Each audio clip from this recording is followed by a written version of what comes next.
homesick for a country to which I've never been before. No sad goodbyes will there be spoken, for time won't matter anymore. Beulah, I'm longing for you, and someday on thee I'll stand. There my home shall be eternal. Beulah land, sweet Beulah land. I'm looking now across that river to where my faith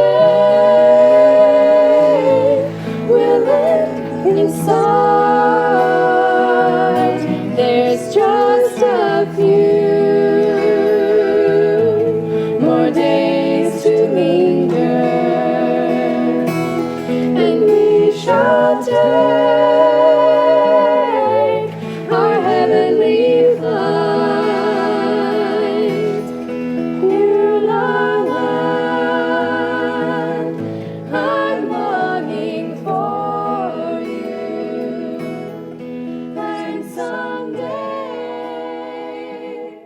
on me I'll stand. Okay, this is just a little 5-minute DVD, and comes from some people at my church. This lady was diagnosed with stage 4 cancer and sent home. The doctor said they could do no good for her whatsoever.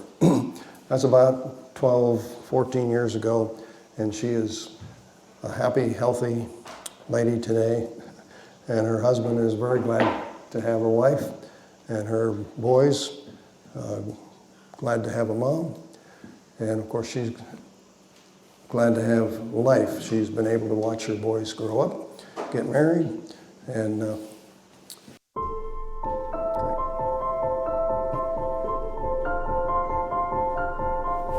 okay, we want to just look at these trees that were planted. This one was planted the Ellen White method, and the others were planted the forestry method.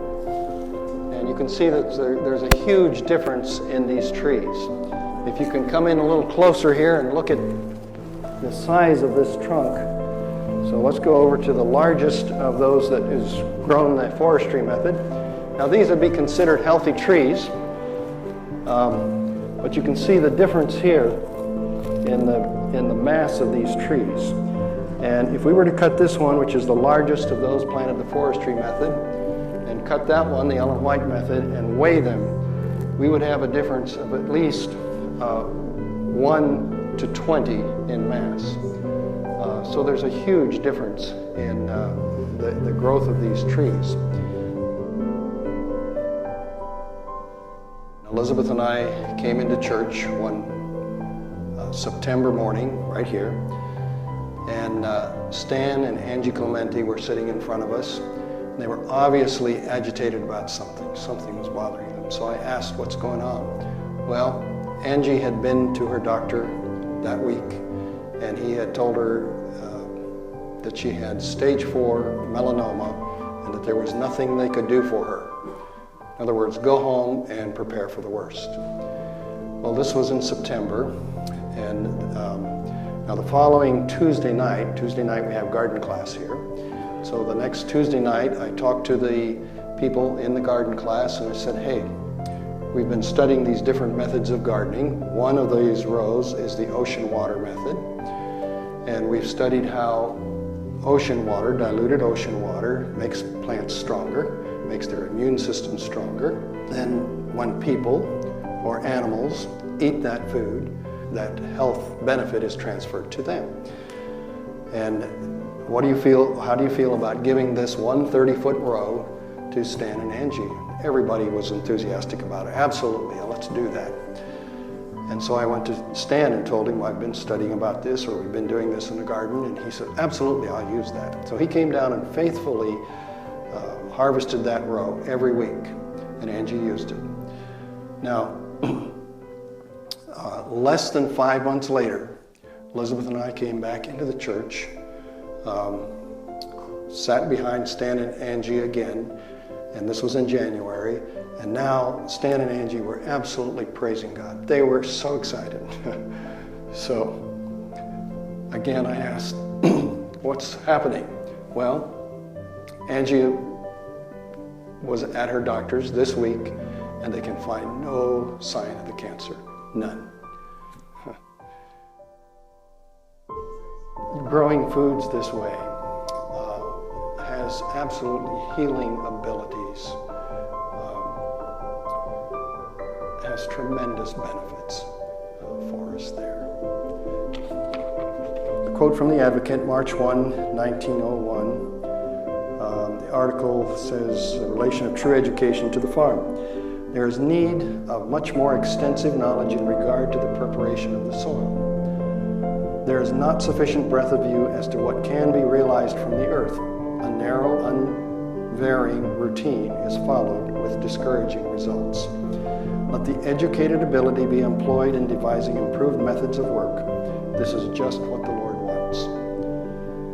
There is need of intelligent and educated ability to devise the best methods in farming, in building, and in every other department, that the worker may not labor in vain. God, who has made the world for the benefit of man, will provide means from the earth to sustain the diligent worker. The seed placed in thoroughly prepared soil will produce its harvest. That's a promise to us. And what we show and demonstrate is how to thoroughly prepare that soil.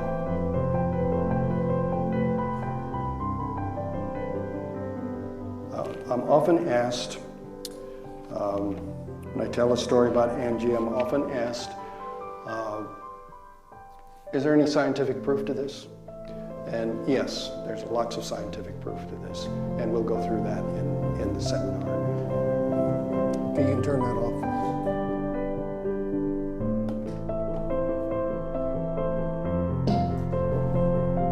Okay, I'm going to go back here. Just to that table. Okay. Let's start with this. This is Hope in the Soil. And just in the last year, there have been 3 compilations from Ellen White's writings of agriculture and education. And I totally enjoyed this book, Hope in the Soil. It has the advantages that a compilation has, and it has the disadvantages also there. But I recommend that high. Well, this is $10 while I'm here. We have, let's go to, this is a book called Healing Foods. This is a book that I write, we put together. It has lots of pictures, lots of illustrations, pictures worth 1,000 words. And we want you, it's made so you can take it into the garden. Each page is covered so that you can take it right into the garden and wipe it off if it gets dirty, but it's right there for you there.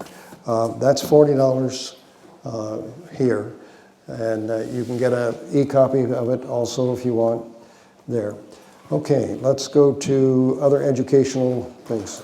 Probably most of you have seen Planting by the Blueprint. Now, if you look at Planting by the Blueprint, I want you to look in your handout and go to the update to the Planting by the Blueprint, because of changes in agriculture and things that we have learned. There's just a couple of pages there, and if the written word disagrees with this, and it will in several places, then pay attention to the written word, not to this. Just as an example, one thing that has changed is that I used to recommend that we use cottonseed meal. A lot of good nutrients in it and whatever. Cotton has become almost all genetically modified today. You do not want any genetically modified material in your garden there. Besides that, because it's genetically modified and because it's not a food, they pour lots of poisons onto cotton. So stay away from there are lots of other sources where we get the same thing that we would get from the cotton seed. Handouts. Those that didn't have it and get one yesterday. We'll give everybody a handout there. Yes, so if you didn't get a handout, we'll get that to you. All right, let's go to this one. This is a full course, a whole lot more than we can offer here in the few days that I'm here. This is 7.5 hours, 2 days intensive agricultural seminar. It was done in Minnesota to a non-Adventist audience. It's professionally done so that of 7.5 hours you can go to any one of these subjects and immediately be there. It's very well done. This is a $200 set there. Okay. What else? Okay, let's go. We talked about the ocean water salt yesterday. We'll talk more about it. We'll use some of this in the garden and on the trees. This has 92 different minerals in it, all in that perfect balance that's almost identical to human blood. Not quite, but almost identical to human blood. So when you use this, the plants are taking up all those minerals, converting them into an organic food. If you eat this directly, it's toxic just like other salts. Let the plant take it up and then eat the plant, and you will have an organic food and have no problem with the toxicity there. This is enough for most gardens, for most backyard gardens. This is more than enough for a year. This is very inexpensive to use. This is $20. It's a quart. It's 2 pounds. It's very inexpensive to use, and we just get tremendous results from it. We get healing of the plants. We get healing from animals that use it or eat those plants, and we get healing with humans there. One quick story. I was driving down the road close to my house, and here's a 60-year-old lady out there hitchhiking, and it's night and it's dark there. And I stop and pick her up, and almost immediately we connect that I go to church with her mother, and she used to go to the same church and doesn't anymore. And the reason she's hitchhiking is because her arms and her whole body, wherever you can see it, is totally red, and it's weeping. It's oozing with liquid. She is in such pain that she couldn't drive, but she's on her way to the emergency hospital to get a shot to handle the pain there. So I took her to the hospital, told her about this sea salt. I said, don't know whether it'll work or not, but I'll give you some. Go try it. Mix it up so that it's similar to ocean water and take a bath in it. She did. A few days later, she called me back. She had tremendous relief where nothing else had helped her. So even in that case, the skin is the largest organ in our body, and we absorb minerals through that. Okay, I got to go on. Here is honey. Bees travel 3 miles maximum. And so we put the beehives out in the mountains at least 3 miles away from any commercial spraying. So this is raw, organic honey, and it's as good as I know how to make it. My son-in-law actually makes it. That's a pint, half a quart, and that's $15 if you want it while I have here. That's all I have here, not much there. Okay, if you do any hand weeding, you know, most weeders, you're like this, and your hand, your wrist gets very tired there. This one was made by Darren Greenfield at Weimar. He's an inventor as well as a farmer. and a good one. And this is sharp on all three corners. This is not a toy. It's very sharp. And you can get right in next to plants and do very good with weeding. Now, you're not going to get Bermuda. What's the name of it, John, the grass? The quack grass, yes. Because, but for most weeding, this is a tremendous tool. Who made that? Darren Greenfield makes that. He doesn't want you to call him. Okay, we carry it for him, but just call me. We have it. Another thing that he makes and I don't have is a wheel hoe. You know what a hula hoe is? And they put that onto a wheel, and as fast as you can walk up and down your rows, you can weed. That's a tremendous tool, and it's not available today because he's so busy that he says maybe this fall he'll be able to make some more for us. There. Okay, what have I not covered so far? Pardon me? Oh, the weeder is, that's $20 when we're here, and I only have about 6 of those left. And I don't think we're going to get any more. We had those made in China. Darren Greenfield had those made in China. And he wants to manufacture them here. So anyway, if you want one of those, take it while it's here. There. Okay, I'm going to go through the refractometer in a minute here. This is garden in a box here. Now, yesterday and in the handout, you saw how we tested the soil so that we know everything is in the soil and what is not there.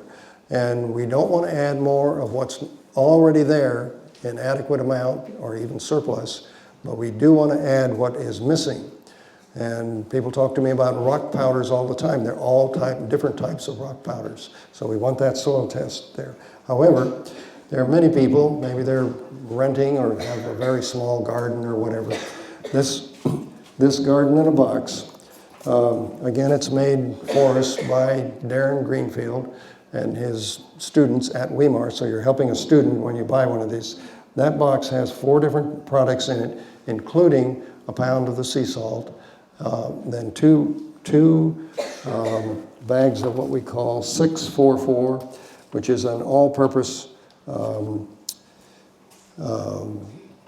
fertilizer, and then a bag of earthworm castings. This is earthworm castings that are totally organic. A lot of the earthworm castings that we buy in the stores are made from city garbage, and I don't want that in my own garden there. Anyway, tremendous results with that, very good results. So if you don't want to go through the expense of the soil test and so forth, then this is a one-size-fits-all and does a good job. One size does not fit all, but this comes as close and makes a good practical application there.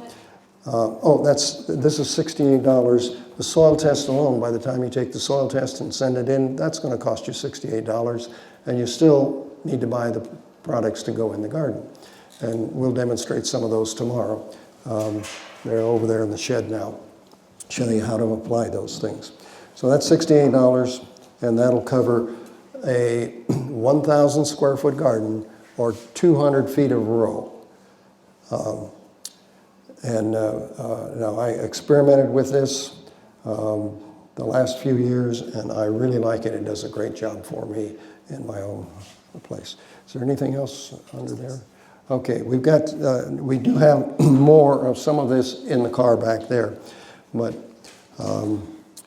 that's about it here. Okay, I do want to go over the refractometer, and now I need to move back this way.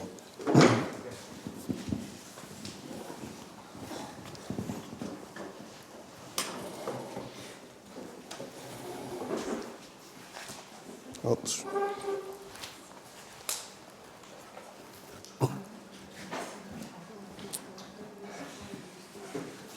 Okay, I'm going to need a volunteer. Would you volunteer? Yeah.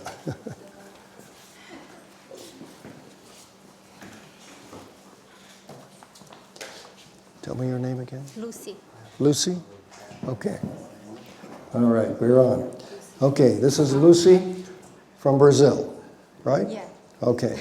I like Brazil. We're going to see some pictures of Brazil in a minute here. Lucy, this is what I want you to do. Let's see, is PJ here still or not? Yeah, he's here. Yeah, PJ, would you help me? I need both hands free. We're going to, so you hold the mic for me. Okay, this is hold it real close to my mouth. This is a refractometer, and we want to test some of this food, some that we've just picked now. We squeeze out a bit of juice onto the lens, close it, and then we look towards a light source, and you can adjust this there. And what Lucy's going to see is a round circle, and part of it's blue and part of it's white. And then there's some markings along the side. And wherever the blue and the white come together, I want you to read that number and tell everybody what it is. So let's start. What does that do again, a refractometer? Oh, that's a refractometer. That's a useful tool in the garden to tell us the quality of the food, the nutrient density of the food. Is the bricks? That's bricks, B-R-I-X. That's called B-R-I-X, bricks there. It's called a refractometer. It is $70. And we've got, I don't know, a bunch of them back there for you. Okay, let's start with tomato. And I need that knife. Yeah. Okay, this is non-organic. Yeah, this is non-organic. Let's go to an organic tomato. Okay, organic tomato, just bought at Safeway. Okay, you can tell whether it's organic or not because it starts with a number 9 if it's organic. So, okay, Lucy, let's take this. Whoops. All right, that's all we need. Just close it up. And then, yes, see if you can read it. Look towards a light source. Okay. You can adjust you can turn the eyepiece. It's 3? 3? Yeah. Okay. Let me double check it here. Hang on to that. Oh, wow. So this is an organic tomato, heirloom organic, the best we can buy in the grocery store. And it has a bricks reading of 3. Let's go to the non-organic.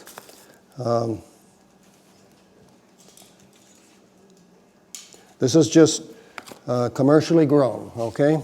Now, we should be organic because we eliminate the poisons. But we need to be far beyond that. And we are. So let's go to this one. Yes, just, thank you, Lucy. Just wipe it off. Okay, so this is the non-organic. See what we have with that.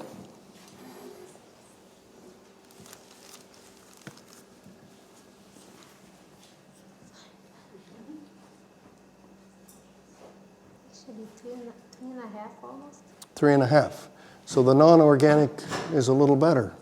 It looks Yeah. like. Okay, go ahead and clean that. Like in ripeness. It's the mineral density, the food density there that we have. Let's go to the cheapest tomato that you can get, a Roma tomato. These usually cost, what, about $1 or so a pound there. All right, let's go to this. Do people know that in the handout from yesterday, there's a chart that has brick readings on it? Yes. That'll let you know, because he's saying 3, but do you know if 3 is good or bad? Yes. So Get a handout. Yes. Yes. Put your hand up if you need a handout, please. There. Yeah, I need that. Okay. go to Okay. the 3rd page in the handout. I'll be right back with more. Keep your hands up. Okay. All right. This is the Roma tomato, the cheapest one that we can buy. There. 5. Okay. So we pay a premium price. We pay a premium price for the organic heirloom tomatoes, and it was the worst. It was absolutely the worst there. So the fact that it's organic, we should be organic, but the fact that it's organic does not give you good food there. Okay? They found that a lot of them Unless it says certified organic. Unless it says certified organic, yes. That's a good point. Okay, let's go to these berries, okay? John just helped me pick these berries, and let me tell you, they are good. So let's see if we can get some juice out of that.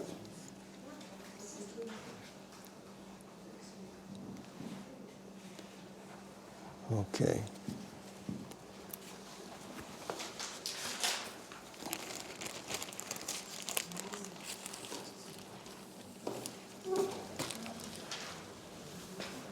Six- 16. 16. All right, we got a 16. We got good berries there. Okay, this also You came picked it from this garden here? from his garden right there, John's garden. That- We yeah, just, not yes. 16. Okay, this also came from John's garden, but this is a red raspberry. And But is there a range for each? What kind of Yes. berry was that other one called? well, it's a raspberry, but it's a blonde raspberry, and I have never seen those until this trip there. 17. 17. Wow, that's great. That's even better. Yeah, that was good. Okay, need to wipe this off again. Are they using the ocean water here? No, but they will. Whoops, I messed that one up, didn't I? Thank you. The Okay, red raspberry was 17 and the blonde raspberry was 16. let's go to Safeway's organic raspberries. Okay, Safeway's organic raspberry. Okay, let's see what we've got here. Depends what you're looking at. Like an apple, an 18 would be excellent. Okay, that probably will be good, I don't know.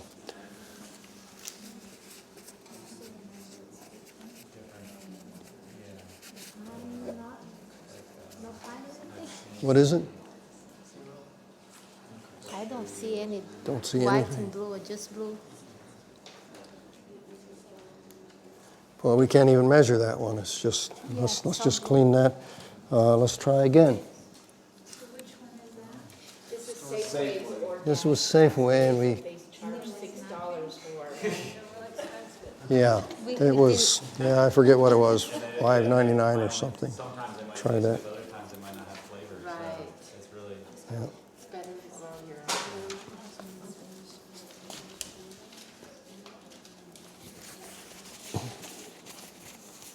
I don't see anything.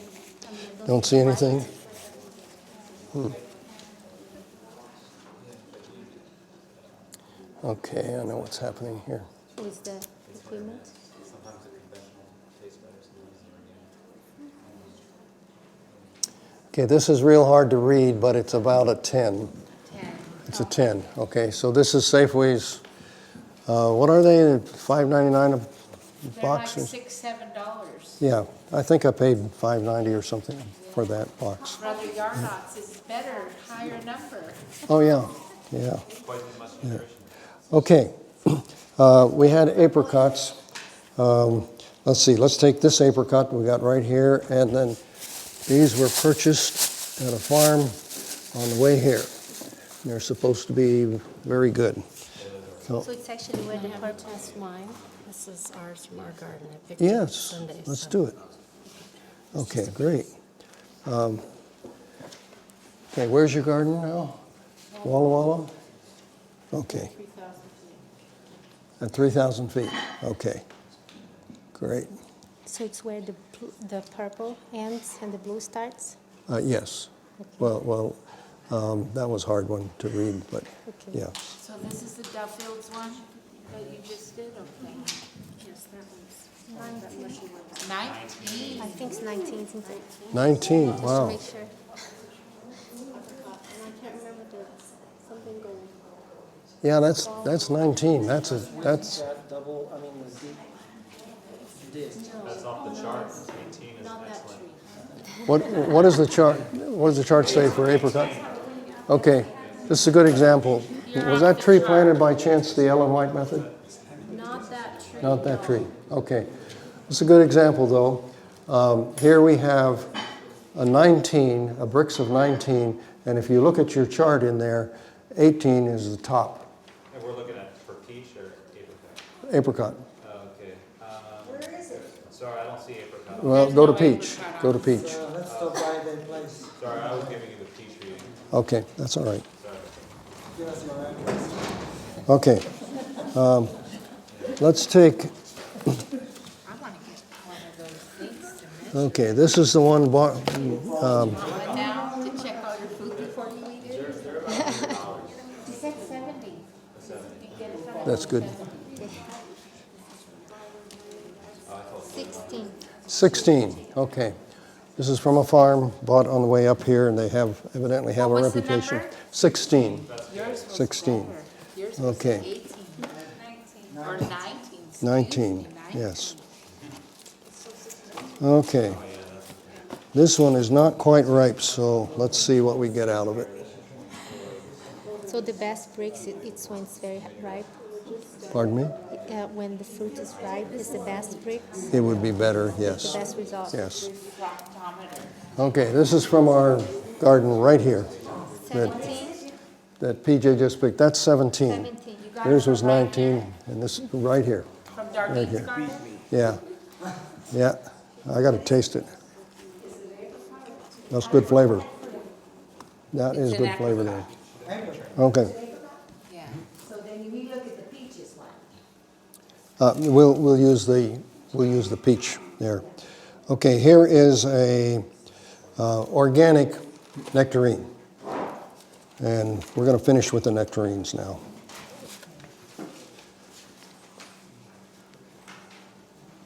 Okay, try that. Talk about a case for growing your own. Yes, absolutely. Just above 11. Just above 11? 11 and a half. Okay. What does it say for peach? What is 11 on the peaches there? 11 for peach is, 10 is average, 14 is good. Where did Okay. you get this organic nectarine? That organic peach came from Safeway. Safeway? Okay, this also came from Safeway. This is, Safeway's just, let's do this one. And what is that, a plum? This is another nectarine, also from Safeway, but not organic, non-organic. 17. 17, 17. 17, yes. So we get better results often with the non-organic, and that shocks people. But now I had no idea what any of these would test at, but that happens over and over and over again. Thank you. Thank you for your help there, yes. All this money for Okay. nothing. Well, we should be organic to eliminate the poisons. Hey, you're not getting the food that you're paying for. You're not getting those minerals. Anyway, that's what this is about. Okay, I think what I'll do, if you're willing, PJ, would you take this stuff and just put it back there someplace? And if anybody wants to taste any of this, you're welcome to. Now or afterwards, either.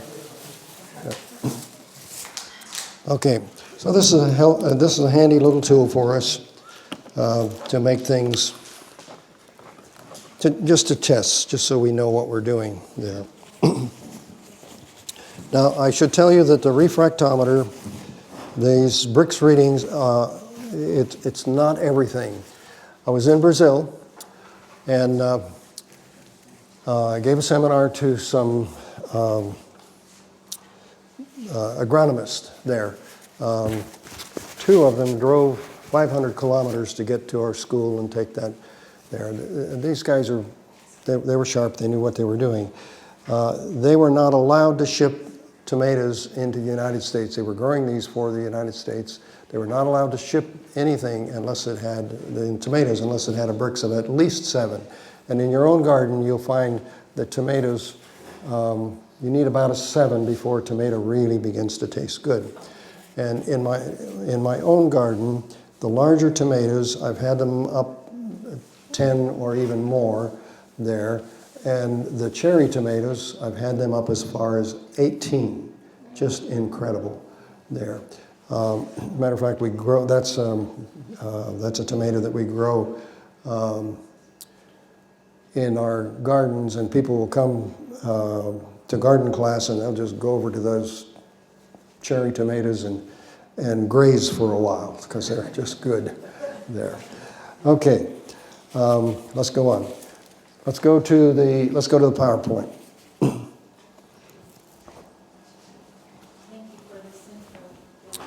Yeah. Okay, so this is up. This field is so big and so much to learn there, and we have a God who tells us that He will give us wisdom, that He'll teach us things that we could not possibly know. So let's ask Him for that benefit since He offers it to us right now.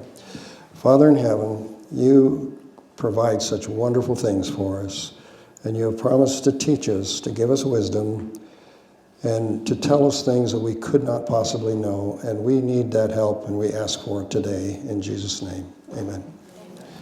Okay, can you all see the screen? I went to northeast Brazil to a little school there, School of the Prophets, and we planted 450 fruit trees, I think, something like that. And then I came back a year and a half later and to see how those were. Now, when they wanted me to come down there and teach them the Ellen White method, I said, no, that's an expensive trip down there. I'll talk to you on the phone. We'll deal with internet or through email. But they insisted that I come. So I went down there and I spent about 3 weeks there, a little more than 3 weeks, and we planted, with lots of help, 450 fruit trees. We were on a pretty steep bank, and they tried to get the backhoe out there to dig the holes, and it was too steep. So they hired about 30 guys. They came out there with their sharp, short-handled hose. What do you call those? The big hoe like this with the short handle, and they sharpened those, and then they used their back, and they could dig almost as fast as the backhoe with those things. Now, I had told them that I wanted those holes dug before we got there, so they wanted to know what size, and I said, well, everything's meters down there. I said it's about a meter by a meter cubed, And I got down there, and usually people dig round holes. Well, these were cubed there. And they were out there with their meter measuring sticks, and they would not quit until they had, oh, no, I got another centimeter to go, and they would keep going there. Now, that meant that those were big holes, and it took a lot of material to fill them. But you'll see the results. We got tremendous growth there. Now, after a year and a half, you can see this. This is one of the, that was a little stick as big as a pencil when we put it into the ground there. So let's see, this takes it forward. Now, the orange trees were not quite that big. They were more about 4 feet high. And they were covered with white flowers and little green oranges and big green oranges, no ripe oranges yet there, but tremendous growth there. This is a cashew tree, and you can see by the picture there, my hand, how much that had grown there. Here's another picture of the cashew tree. Now, the people down there love cashews. I love cashews. But the cashew comes with a fruit and then the nut. The fruit first and then the nut at the end. And so they eat the fruit as well as the nut. And boy, they were all raving about the cashew fruit and how great it tastes there. So my buddy and I went down there, and there were some of the cashews that were ripe. We picked a few of those. This is a year and a half since we put these little things in the ground. Some of them were ripe, so we picked them, took them up to the kitchen there, and man, do those things taste nasty. They do not taste good at all. But in the kitchen, they put enough sugar with it, and I guess you put enough sugar with anything, you can make it taste good. There. All right. Same thing with the guava trees. They were 4 or 5 feet tall. and covered with white blossoms, little guavas, green guavas, and ripe guavas there. So great growth there. Let's see, some more guava trees. Here is a avocado tree. And here's another picture of the avocado tree there. The avocado had not put any fruit on yet, but you can see a tremendous growth there. Okay, I do want to go to, okay, this is taking a soil sample. I like to start with a clean bucket or a brand new clean plastic bag, okay? And you don't want to contaminate this soil sample. We just took a soil sample a few hours ago there. Clean shovel, that means one without rust. If you get rust on it, you're going to pollute your soil sample there. And then you need a Ziploc bag there. Okay, what's the purpose of this? Almost all soils are badly depleted and out of balance. Since Noah's flood, we have way too much of one thing here and not something else, and it's all mixed up all over the world. So the soil test will tell you what's needed to balance it and bring it to fertility. So first, take off maybe the grass and weeds that are on the top there, and then go down as deep as your shovel will go, put it in your bucket, and do that 3 or 4 times in the area that you want. We want a good average of what that soil is going to be. Now, I take that back and I spread it out again on another clean garbage bag. I do it at a picnic table at home or on the driveway. And you mix all that stuff together. You take out any rocks, any sticks, any leaves, whatever there. And then from that, now you'll have maybe a gallon or 2 of material there. And from that, you only want a little less than 1 quart. Here we are, we're taking several different soil samples there. So you want a little less than a quart. Take a quart Ziploc bag and take about 3/4 of a quart.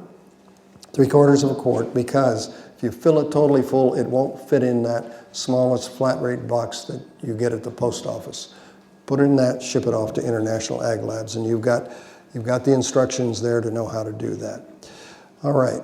Do you mail it to? Yes, they'll email it, the results, they'll email to you. No, where do you mail this to? Oh, it's in your handout there. Oh, okay. Yes, and it's on that form there. It says bricks on the top. It says high bricks on that. At the bottom of that page, it says, do you want a copy of this sent to your rep? If you don't check yes, I won't get it. Okay, so if you check yes on the bottom, then I'll get a copy of it. And matter of fact, when you get your copy, if you'll call me, because I don't always get them right away, but if you'll call me, then I'll get it. And even though I might be 1,000 miles away from you or even more in Virginia, I'll know exactly what to do with that soil. Oh, so the sample's going to you? No, the sample goes to International Ag Labs. It takes hundreds of thousands of dollars worth of equipment to analyze this properly. So, and to get a really good test. Now, there are less expensive soil tests. But as far as I'm concerned, this is the best in the United States. What we want, why we want this soil test, is that almost all of the other labs use a process where they're using heat and strong acids to determine what's in there, and they get an accurate result. They'll know what's in that soil. However, your plant roots don't mine that soil with heat and strong acid. So there are lots of things in the soil that are unavailable to your plants. So we want to know what's available to the plant, not what's in there. Okay? Anyway, this one will cost you a total of $68, including that $8 it's going to take to ship it off there. I recommend it. It will be the best way to go with that. Okay, once you get your soil results back, and we'll look at this tomorrow, then you can get the soil amendments that you want. You can go out and take your soil report and get these things individually. For most people, that's more expensive than we buy these things in bulk, we measure them out exactly, and then ship them to you so you know, pre-mixed. So when you get it, all you have to do is broadcast it and dig it into the ground, and it's ready to go. Some of the ingredients, let's take copper. I pay well over $200 for 50 pounds of copper. And we might need 1/4 pound in your per 1,000 square feet in your garden. So what happens is people end up with products sitting in the garage for the next 50 years that they can't use. So this is a better way for most people. Now, if you're a farmer and you're going to be doing a lot, we'll go to a different program there. Okay. So when you get it, broadcast 1/2 evenly over the area that you need to amend. Then you have the other, and it won't be even. Because this stuff comes in powders and sands and little pellets and whatever, you can't put it through a fertilizer spreader. It doesn't work. So take it by hand. There's nothing in it that's going to hurt you. Take it by hand and just broadcast it. That means you're going to have a line of it here and a line of it there, and all through the garden. But you've got the other half left, and you go back in and fill in, and then you dig it in, and all of your plants will get just what they need. It'll be just fine. There. Okay, so here's in my backyard. I'm just putting this stuff out. Then we want to dig it in, and then we want to make the rows. And this comes from Dr. Mittleider. I like planting in the ground and not in boxes. Now, boxes have some advantages, but the minute you put boxes there, you are limited. You can't, you've got to work that by hand from then on. So I want to be able to come in with a tractor or rototiller and just clean the whole area up once a year there. Okay, this is forming the rows. We want to make those rows level. You go all over the world and you'll see that you go to India, China, Thailand, whatever, you'll see that they make things level there. You go into California where they grow the rice, and boy, they've got those big machines out there and they make those fields absolutely level there. Now why? Because when you water, the water's going to go to the lowest spot, right? So it's going to take your fertilizer and your water, and it's going to run on down there, and you're going to have too much fertilizer and water at the low spot and none where in another area there. Okay, I go to double digging. How many people here know what double digging is? Okay, well, let me ask another way. Who doesn't know what double digging is? Okay. Let me skip double digging, and you call me, and I'll go over that with you, and also you'll have a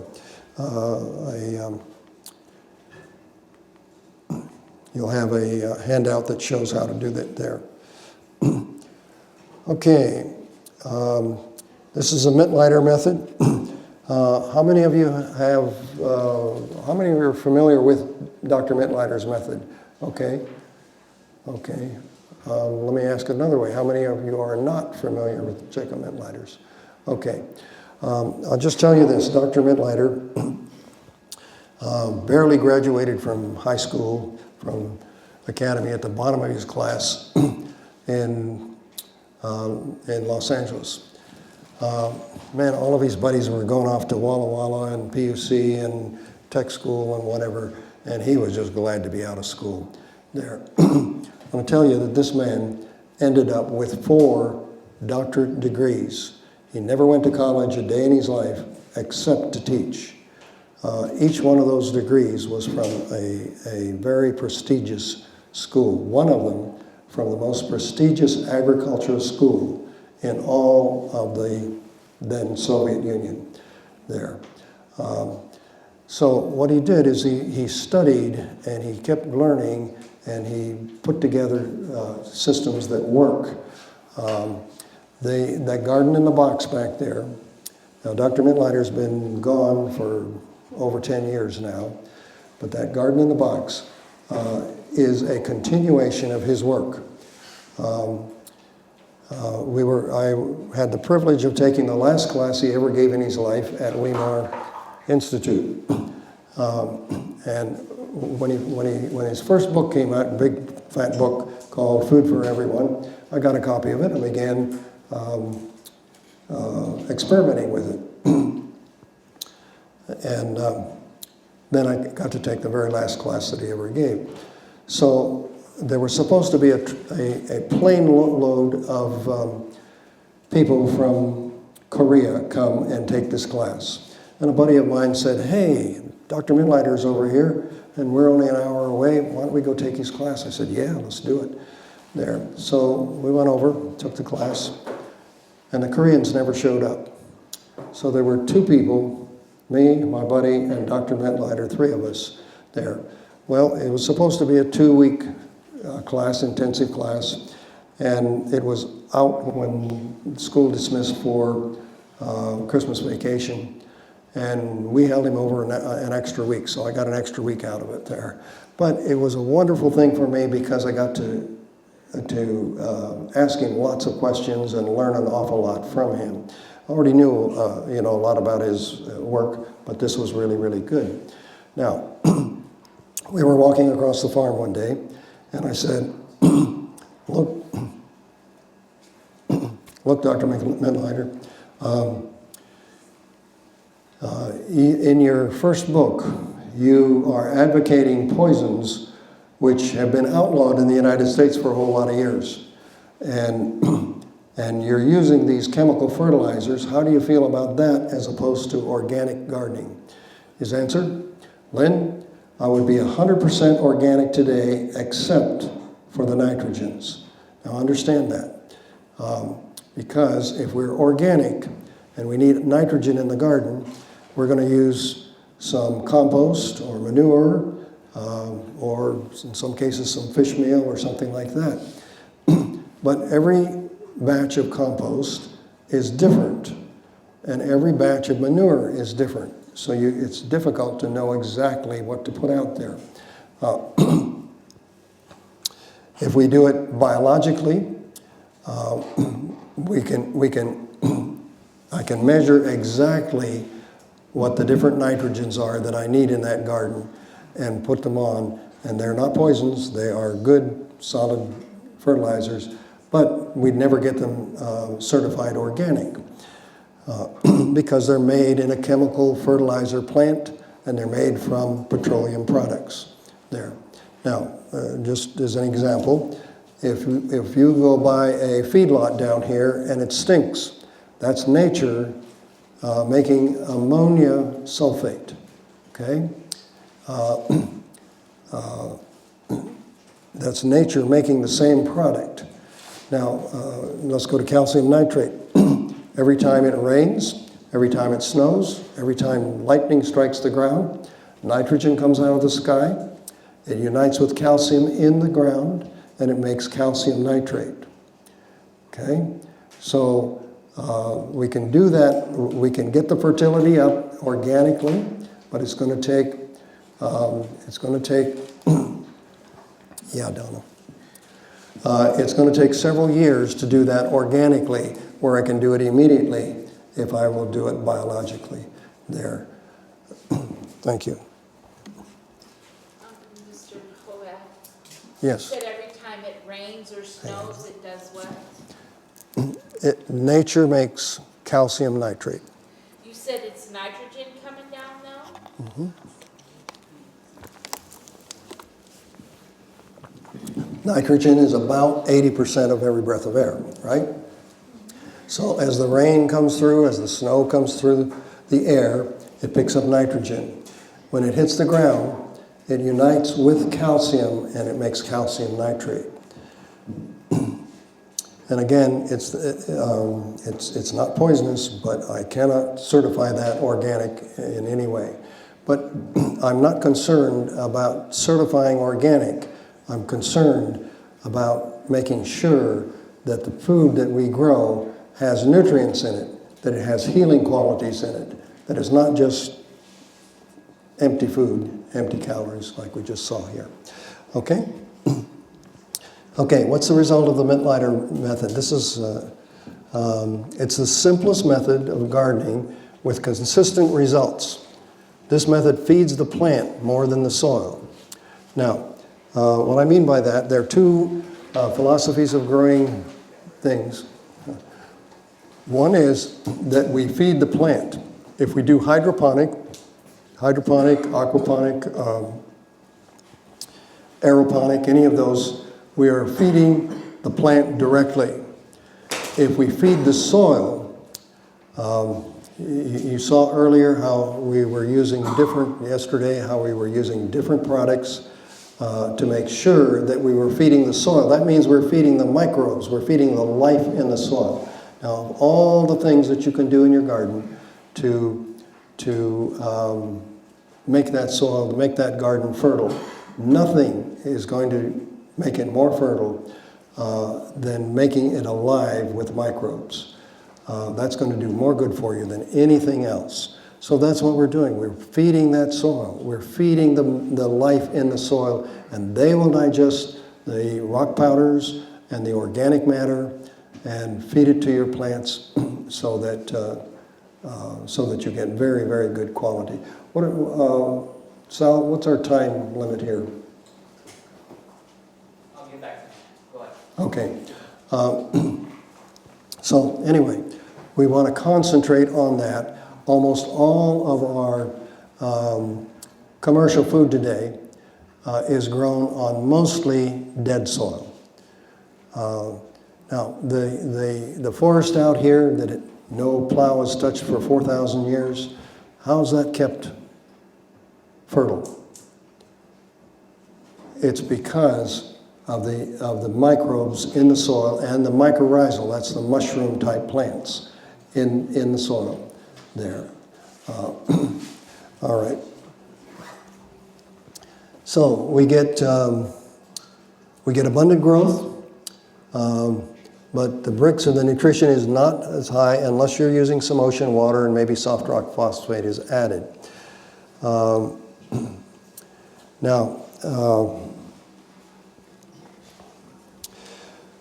when I first started working with the mint lighter method, I'd bring these beautiful vegetables in to my wife, and she'd say, "Oh, Lynn, these are beautiful, but there's no flavor.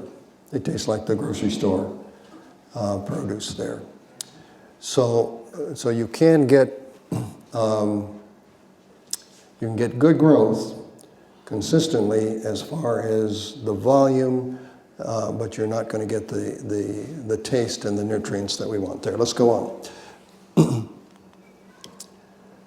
Okay. Okay, High Bricks. This is International Ag Lab, and bricks is a term invented by Dr. Kerry Reams. Incidentally, Dr. Reams was an Adventist for most of his life, or for a large part of his life. And it describes the measure of the density of dissolved minerals in the plant juices there. The refractometer that we just used will measure this and tell you whether it's good or bad or whatever there. Now, I want to tell you a story. I was in camp meeting in Lake Tahoe in August, and it was hot. And I was bricksing some tomatoes just like we did here, and when I was through with that, I passed the refractometer around so everybody, there were about 80 people in that room, and they were just passing around, looking at it and passing it on. When I got done talking, the last man in the far corner came up to me and he said, "Lynn, I thought you said that was a 4 on that tomato." And he said, "As far as I can read it, it's an 8. I said, "What?" let me look at that. So I looked at it, sure enough, it was 8. Well, what had happened? It had just evaporated. It was just concentrated there. Let me give you another example. A good table grape will be about 22 to maybe 24 even. But you can take that same grape, and by the time it becomes a raisin, you'll have a Brix reading of maybe 70, 75 in there. Now, did that somehow or other get more nutrition into that? No, it just dried out. So the refractometer is a good tool, but it can be manipulated some also. I will tell you this. In my experiments in the garden, we had 6 rows. Each row was 30 feet long. Each row was a different method of gardening.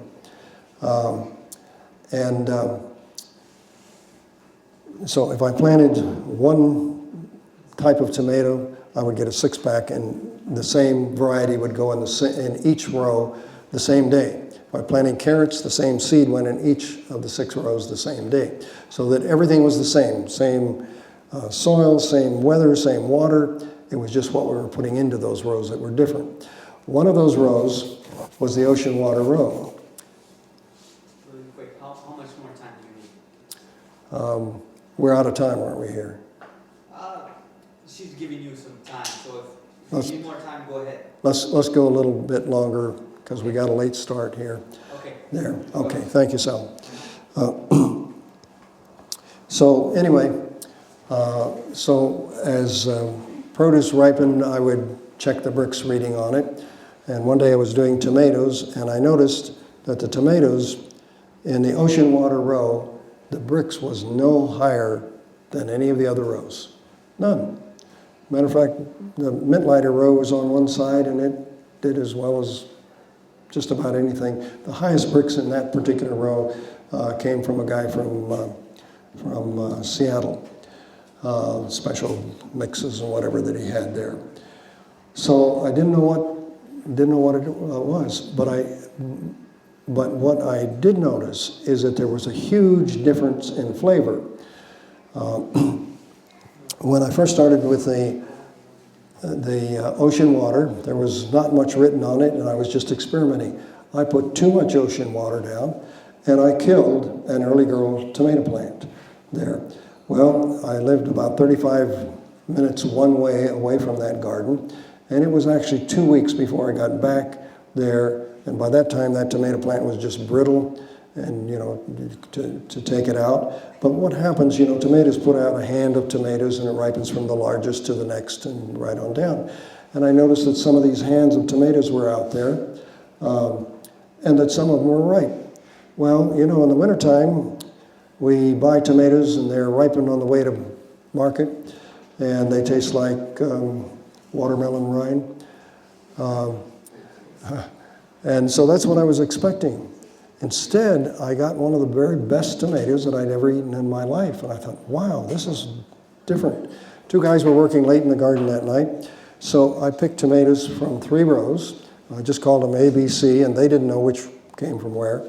And I took them up to these guys and said, just test these and tell me which you like the best. And they both said, wow, that's a tremendous tomato. That was the ocean water row.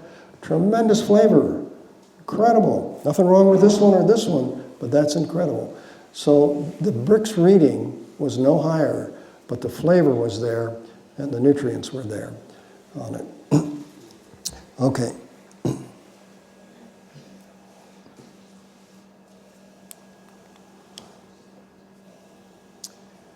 Okay. I do want to show you that there are other benefits here. So we get food that tastes wonderful, high nutrient levels in food, food that is healing, energized, long shelf life, and much less insect pressure on your plants. I can't say I have no insect pressure, but I have far less than I used to. However, animals also prefer this, so you're going to have a fence up around there. When a deer or a possum or raccoon or something gets a taste of your Hyberx foods, he's going to pass up 10 of your buddies' gardens and come get yours. So you've got to have a good fence around it there. Also shelf life. In September one year, my youngest daughter picked a lemon cucumber. That's my favorite cucumber. So she picked a lemon cucumber. And now you know from personal experience that when you pick a cucumber, you go home, put it in the bottom of the refrigerator, it's the first thing to turn to mush, right? Well, we didn't put that in the refrigerator. I left it in the garage. A year later, in September, my wife found that cucumber. She said, "What's this thing?" I said, "Hey, don't throw that away. That's my cucumber." And now it had dehydrated, but there was absolutely no rot. And you'll find that with Hyberx foods, that they may dehydrate, but they will not rot. Dr. Kerry Reeves taught at the University of Florida in agriculture. One year he was growing watermelons. And so he entered 3 watermelons in the state fair and won first prize. After the fair was over, he took those same 3 watermelons and put them on his desk where he taught. The next year, he entered the same 3 watermelons in the state fair, and he did it again the next year there to show that fully mineralized food, as long as the skin isn't damaged, it will not rot. It will dehydrate, but it will not rot there. Okay, we're running out of time, so we'll continue this next tomorrow, and we'll meet in here, and then we'll go out into the garden, and we'll actually do some things and show you some of these things as to how they're applied there. Thank you very much. We'll see you tomorrow.